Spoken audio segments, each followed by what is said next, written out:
Next है आपका कि two light source coherent sources कब कहलाते हैं। Two sources of light are said to be coherent if they are produced by the same light source. अगर दो जो लाइट सोर्स है वो सेम लाइट सोर्स से बने हैं, अगर दो light source same light source से बन रहे हैं तो वो कोहेरेंट सोर्सेज कहलाते हैं। पहली बात। दूसरी बात, सोर्सेज को कोहेरेंट तब कहा जाता है अगर वो एमिट करते हैं लाइट जिसकी वेवलेंथ सेम है, फ्रीक्वेंसी सेम है, ये चीजें सेम होनी चाहिए। सोर्सेज को कोहेरेंट तब कहा जाता है जब वो एमिट करते हैं लाइट, एक ऐसी लाइट जिनकी वेवलेंथ सेम है, जिनकी फ्रीक्वेंसी सेम है। जैसे मैंने कहा ये मेरा एक सोर्स है, ये मेरा एक सोर्स है। ये दोनों सोर्स अगर जो लाइट जनरेट कर रहे हैं उनकी वेवलेंथ सेम है, उनकी फ्रीक्वेंसी सेम है, उनकी फ्रीक्वेंसी सेम है, तो ये दोनों सोर्सेस, ये दोनों लाइट सोर्स जिन्हें मैं कहती हूँ सपोज S1 और S2, जिन्हें मैं कहती हूँ S1 और S2, वो कोहेरेंट होंगे। तीसरा है if they produced light waves, अगर वो प्रोड्यूस करते हैं ऐसी light waves, if they produce light waves of same phase और कांस्टेंट फेज डिफरेंस, जो लाइट वेव्स उनसे बन रही हैं, उनके द्वारा प्रोड्यूस की जा रही हैं, जो लाइट वेव्स उनसे बन रही हैं, उनके द्वारा प्रोड्यूस की जा रही हैं, उनका फेज सेम है या उनके बीच का फेज डिफरेंस कांस्टेंट है, उनका फेज सेम है या उनके बीच का जो फेज डिफरेंस है वो कांस्टेंट है। If they produce lights wave of same phase और कांस्टेंट फेज डिफरेंस, जो लाइट वेव्स हैं उनका फेज सेम है या फेज डिफरेंस कांस्टेंट है।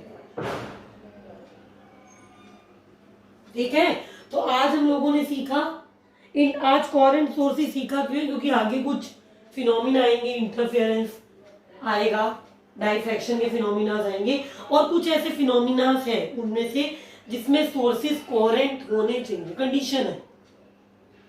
लाइट की प्रोडक्शन के लिए, फिनोमिना की अकरिंग के लिए, वो चीज होल्ड होने के लिए, उन फिनोमिना के होल्ड होने के लिए कोहेरेंट सोर्सेज की जरूरत है। ठीक है, तो आज हमने सीखा कोहेरेंट सोर्सेज के बारे में और reflection on the basis of wave theory या हाइजन थ्योरी के बारे में। And from tomorrow and we are going to continue the next topic from the next video with this. Be regular with videos, don't waste your time, study hard. Thank you. Next video से हम अपना next topic जो है वो start करेंगे। Thank you. Hello students, hope you all are fine. आज हम बात करते हैं reflection on the basis of wave theory के बारे में। Reflection on the basis of wave theory में सबसे पहले हम कहते हैं कि हमारे पास एक प्लेन मिरर है M1 M2, हमारे पास एक प्लेन मिरर है M1 M2। इस प्लेन मिरर पर हमने जो इंसिडेंट वेव फ्रंट लिया है, इस प्लेन मिरर पर हम लोगों ने जो इंसिडेंट वेव फ्रंट लिया है वो है AB। प्लेन मिरर कौन सा है? M1 M2 है। इस प्लेन मिरर पर जो इंसिडेंट वेव फ्रंट लिया है वो AB है। 1 2 3 क्या मेरी इंसिडेंट रेज है? 1 2 3 क्या है मेरी इंसिडेंट रेज है? 1 2 3 क्या है मेरी इंसिडेंट रेज है। तो हमने पढ़ा था every point on the primary wavelength, every point on the primary wave front act as the source of secondary wavelet. मैंने कहा था कि जो भी पॉइंट है, हर एक पॉइंट प्राइमरी वेव फ्रंट पर लाई करने वाला हर एक पॉइंट एक्ट करता है सेकेंडरी वेवलेट के सोर्स की तरह। Every point on the primary wavelet act as the source of secondary wavelet. एक चीज हम यहाँ पर लेकर के चल रहे हैं कि जो वेलोसिटी है लाइट की, जो स्पीड है लाइट की वो c है, जो स्पीड है लाइट की वो c है। अब मान लो जो B पॉइंट से सेकेंडरी वेवलेट आती है, जो B पॉइंट से सेकेंडरी वेवलेट आती है, B पॉइंट से आने वाली सेकेंडरी जो वेवलेट है वो t सेकेंड्स में a डैश पर पहुंचती है।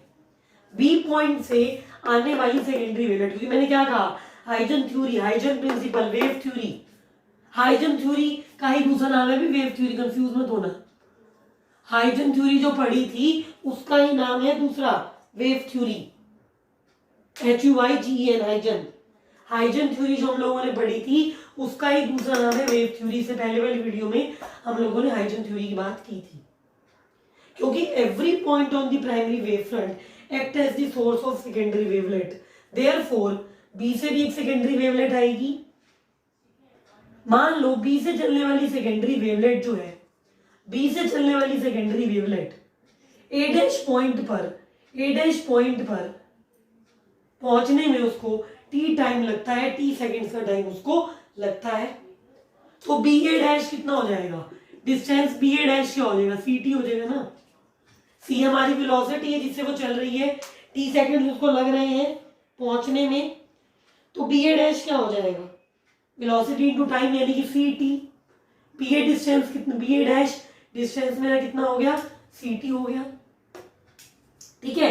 अब जैसे मैंने कहा कि बी पॉइंट से सेकेंडरी वेवलेट यहां पर पहुंच रही है, बी पॉइंट से सेकेंडरी वेवलेट ए डैश पर पहुंच रही है, तो ए पॉइंट से चलने वाली सेकेंडरी वेवलेट भी तो कहीं जाएगी।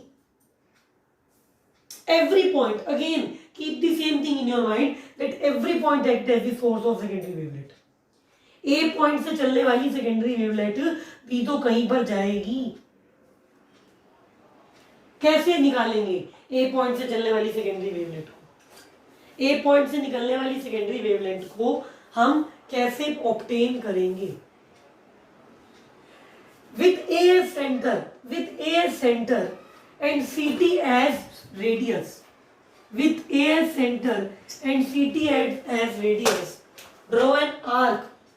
मैंने एक आर्क ड्रॉ की, किस तरीके से A को सेंटर लेते हुए और CT को रेडियस लेते हुए मैंने एक आर्क ड्रॉ करी। सपोज ये वाली आर्क है भाई, वो ये आर्क है, ये आर्क है वो, और मैंने एक आर्क ड्रॉ करने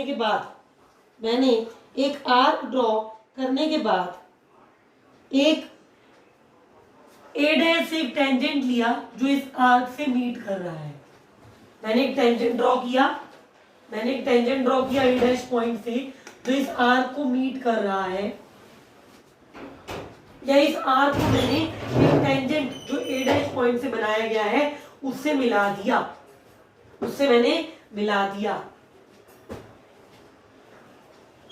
मैंने क्या कर दिया, उसको मीट करवा दिया, या मैंने उसको वहां से मिला दिया। अब जहां पर ये मीट करी ये आर्क और ये टेंजेंट, उस पॉइंट को हमने ए से जोड़ दिया, we have connected that same point to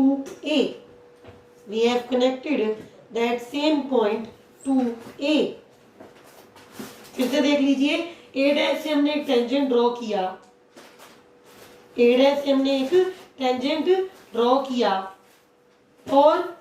और इस बी डैश पॉइंट को जहां पर वो मीट कर रही थी, वो पॉइंट जहां पर ये tangent A dash B dash इस आर्क को मीट करता है, वहां से ए पॉइंट को जोड़ दिया। तो मेरे पास क्या आ गई, मेरे पास वेवलेट आ गई जो ए से चली थी, ये दो वेवलेट्स देख ली। ठीक है, तो हमने क्या किया, हमारे पास यहां से एक वेवलेट आ गई जो ए पॉइंट से स्टार्ट हुई थी। ठीक है, अब जैसे हमने इसको ज्वाइन कर दिया, यहां से हमने टेंजेंट ड्रॉ कर दिया। अब ए भी हमारा इंसिडेंट वेव फ्रंट था, तो ए डैश बी डैश हमारा क्या आ गया, रिफ्लेक्टेड वेव फ्रंट आ गया। जैसे 1 2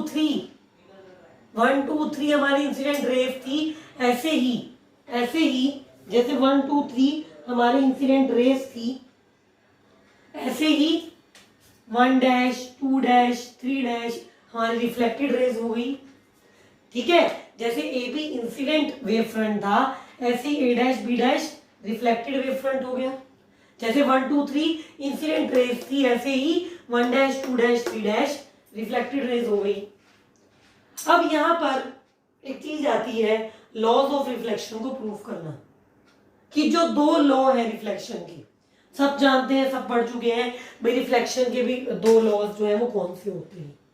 जरूरी ये है कि यहाँ पर लॉज ऑफ रिफ्लेक्शन को कैसे प्रूव किया जाएगा, या हम कैसे लॉज ऑफ रिफ्लेक्शन को यहाँ पर प्रूव करेंगे।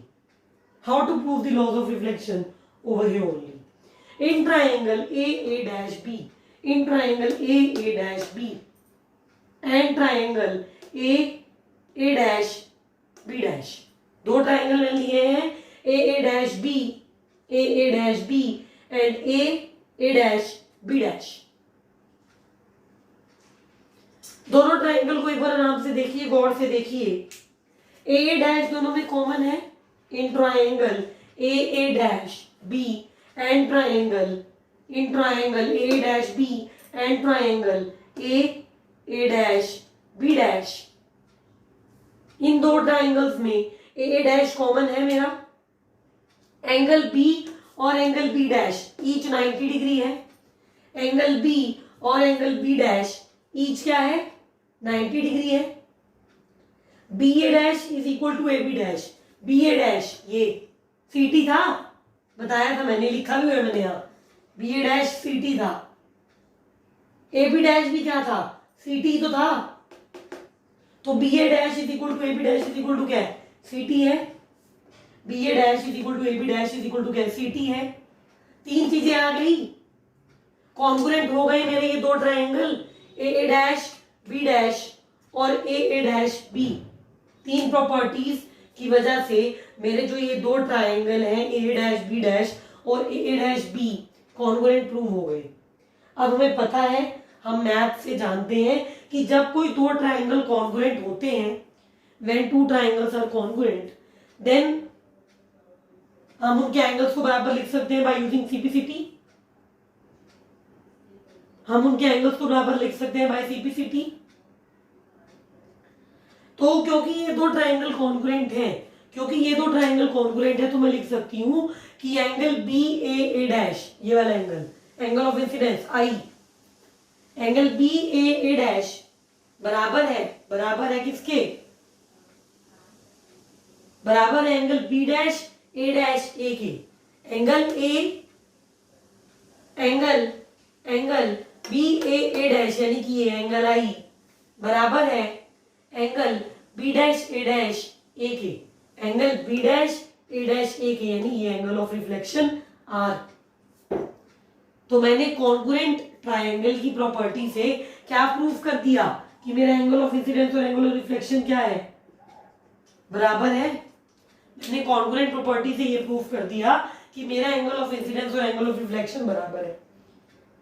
अब दो लॉ होते थे भाई रिफ्लेक्शन के, एक होता था इंसिडेंट रे, रिफ्लेक्टेड रे, या मैं यहां पर बात करूं incident wave front, reflected wave front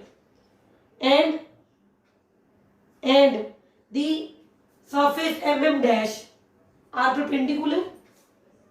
एक चीज तो बहुत साफ है कि ये तीनों ही सर्फेसेस परपेंडिकुलर है, इंसिडेंट रे, रिफ्लेक्टेड रे, या incident wave front, reflected wave front and the surface are perpendicular. also angle of incidence is equal to angle of reflection. तो दो लॉ प्रूव हो गए, लॉ ऑफ रिफ्लेक्शन प्रूव हो गए। जब इस topic को पढ़ रहे हो बड़े ही ठंडे दिमाग से पढ़ना, ठीक है, इंपॉर्टेंट टॉपिक है, नया भी है, आराम से पढ़ना, इसमें लॉजिक भी अलग अलग लगी है।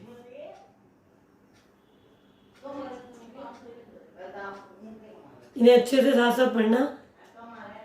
आगे